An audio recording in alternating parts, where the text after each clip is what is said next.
So tensions remain elevated on the Korean peninsula as there are real concerns North Korea could conduct a major provocation in the coming days. The unpredictability of President Trump adds an extra layer of concern should Pyongyang make good in its threats. A Russian official who has just returned from the north says a long-range missile launch by the regime is on the horizon. But at night, it lights up really nice. Jose Lugo says these tall metal towers quickly popped up after Brooklyn Battery Tunnel toll booths came down. We don't really know what's the purpose of this. It's a $100 million MTA project full of secrecy, with 18 of these for the tunnels and bridges. So what are they exactly? Are you saying you can't comment to me? That's the MTA's man in charge of bridges and tunnels, Cedric Fulton, dodging our questions. Not even later, can we talk to you about it, or can I make an appointment? Some MTA board members, including New York City Transportation Commissioner Polly Trottenberg, say they know too little about the towers, even with about half the money spent and some of the towers up. A lot of the board members felt like they didn't have all the details they would have wanted, myself included. Residents who say they suspect there is much more going on with these towers than meets the eye wonder, will they ever know what's going on inside them?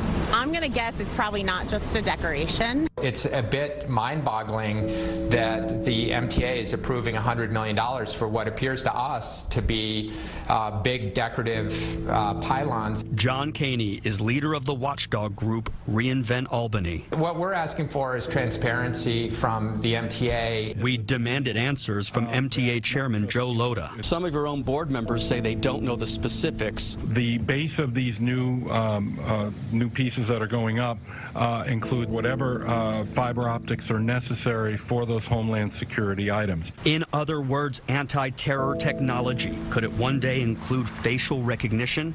We don't know. He won't say. I'm not at liberty to discuss that. So watch as more of these expensive towers rise, with mystery tucked away inside them. In Lower Manhattan, Dave Carlin, CBS 2 News. Chairman Loda said all necessary homeland security technology remains in place at all crossings, even the ones that don't have the new towers just yet. Other story we're following today, King Salman of Saudi Arabia is set to make an historic visit to Russia. It's been considered controversial too, and also groundbreaking, as it's the first ever official trip of a Saudi monarch to Russia. He's set to meet for talks with Vladimir Putin. Jacqueline Vuga tells us what to expect. Saudi King Salman is coming to Moscow, and it's the first time in the kingdom's history that its monarch is officially visiting Russia. The trip's being heralded as a groundbreaking visit, and here's why. Numerous unprecedented energy deals are on the table. For one, Moscow and Riyadh plan a $1 billion fund to invest in a wide range of projects, from oil and gas to renewable energy. Plus, Russian firms are apparently discussing an agreement with Saudi energy giant Aramco for joint ventures on Saudi soil. Riyadh is also looking to invest in Russian gas production, which could benefit both countries. It's not all about the energy sector, but about developing relations between our countries and expanding business cooperation. Energy, though, is still a dominating theme. Russia and Saudi Arabia are the biggest oil-producing countries, and we could use our experience in the field for better effect and benefits for our states. Essentially, what it boils down to is two of the top players on the world energy market, responsible for a quarter of global oil production, are forging ever closer ties, which will definitely have a global impact. Cutting oil output is also on the cards, paving the way to extend a historic OPEC deal they helped to seal last year.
get them brakes though. The master cylinder.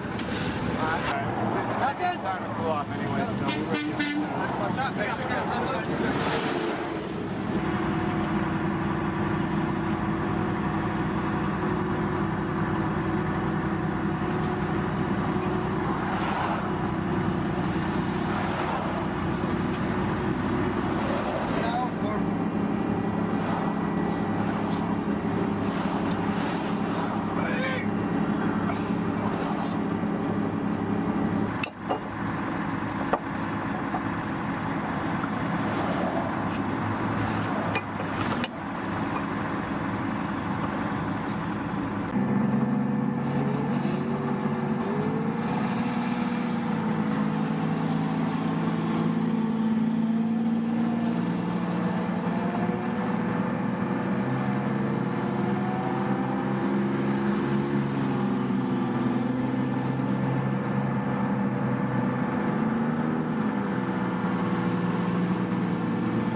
North Korea's foreign minister says Donald Trump has declared war on Pyongyang and warned of countermeasures.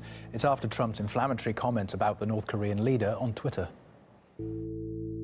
Since the United States declared war on our country, we have every right to take countermeasures, including the right to shoot down United States strategic bombers, even when they're not inside the airspace of our country.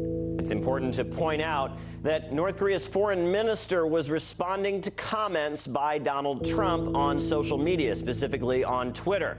Donald Trump said that North Korea's leader might not be around much longer, and so we have this response from North Korea's foreign minister. Now, we've heard from the Pentagon. They have responded to the comment from the foreign minister saying, if North Korea does not stop their provocative actions, we will provide options to the president. And now we have a response from the U.S. Not declared war on North Korea, and frankly, the suggestion of that is absurd. It's never appropriate for a country to shoot down another country's aircraft when it's over international waters. Our goal is still the same. We continue to seek the peaceful denuclearization of the Korean Peninsula. That's our focus, doing that through both the most maximum economic and diplomatic pressures as possible at this point. There's been quite a back and forth between Donald Trump and the leaders of the DPRK. The United States has great strength and patience, but if it is forced to defend itself or its allies, we will have no choice but to totally destroy North Korea. Rocket Man is on a suicide mission for himself and for his regime. What kind of measure will be taken is decided by our chairman of the State Affairs Commission, Kim Jong-un. But I think that the strongest ever hydrogen bomb might be tested in the Pacific. Now, it's important to note that at the beginning of September, North Korea tested its first hydrogen bomb, a much more advanced nuclear weapon than they previously have tested and proliferated. And furthermore, they're announcing at this point that they intend to carry out another test of a hydrogen bomb, but this time it will not take place within North Korea itself, but rather in the Pacific Ocean. So many are wondering what will happen if North Korea does indeed test a hydrogen bomb in the Pacific Ocean. What response will we see from the United States? As of yet, it's just a war of words, but people are concerned. Many people around the world are no doubt concerned that this could lead to a catastrophic conclusion. Well, one expert on the region that we talked to believes that one peace initiative that's been proposed by China and Russia could resolve the crisis if the United States is willing to take the first step. Here's the main question, the main actor is the United States.